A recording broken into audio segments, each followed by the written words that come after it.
தமிழக அரசு வெளியிட்டுள்ள மாநில கல்விக் கொள்கையில் தடையற்ற தேர்ச்சி, நவீன பாடத்திட்டங்கள் உள்ளிட்டவை இடம்பெற்றுள்ள நிலையில் மத்திய அரசின் தேசிய கல்விக் கொள்கைக்கும் மாநில கல்விக் கொள்கைக்கும் இடையே உள்ள வேறுபாடுகளை பார்க்கலாம்.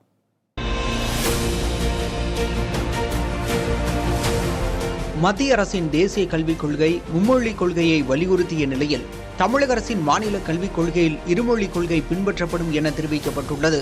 அதாவது தேசிய கல்விக் கொள்கையில் தாய்மொழி, பிராந்திய மொழி, ஆங்கிலம், ஹிந்தி உள்ளிட்ட மொழிகள் கற்க வாய்ப்புகள் வழங்கப்படுகின்றன.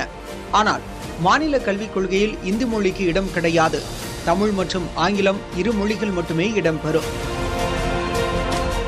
தேசிய கல்விக் கொள்கையின்படி 6 வயதில் மட்டுமே 1ஆம் வகுப்பு சேர முடியும் என்ற நிலை உள்ள நிலையில் மாநில கல்விக் கொள்கையில் 5 வயதில் 1ஆம் வகுப்பு சேர முடியும் என தெரிவிக்கப்பட்டுள்ளது.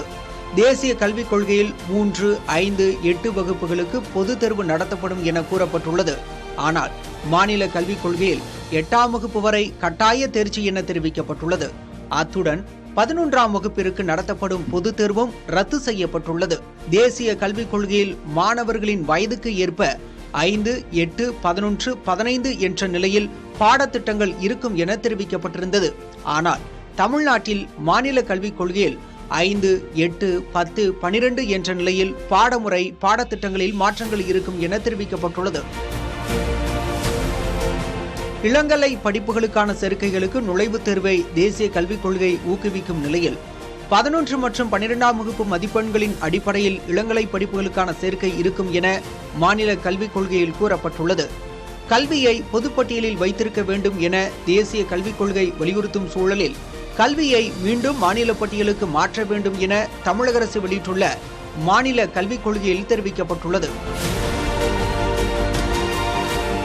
டிஜிட்டல் கற்றல், தொழிற்கல்விக்கு தேசிய கல்விக் கொள்கையில் முக்கியத்துவம் அளிக்கப்பட்டுள்ளது. ஆனால் அறிவியல், செயற்கை நுண்ணறிவு, ஆங்கில மொழி திறன்களுக்கு மாநில கல்விக் கொள்கையில் முக்கியத்துவம் கொடுக்கப்பட்டுள்ளது.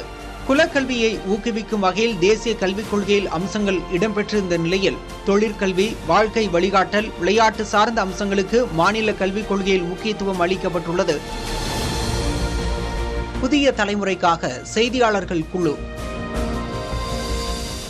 மாணவர்களின் எதிர்காலத்தை கருத்தில் கொண்டு மாநில கல்விக் கொள்கை வடிவமைக்கப்பட்டுள்ளதாக தெரிவித்துள்ள கல்வியாளர் ஜெயபிரகாஷ் காந்தி, கல்வியை மாநில பட்டியலுக்கு மாற்ற வேண்டும் என்ற கோரிக்கை வரவேற்கத்தக்கது என கூறியுள்ளார்.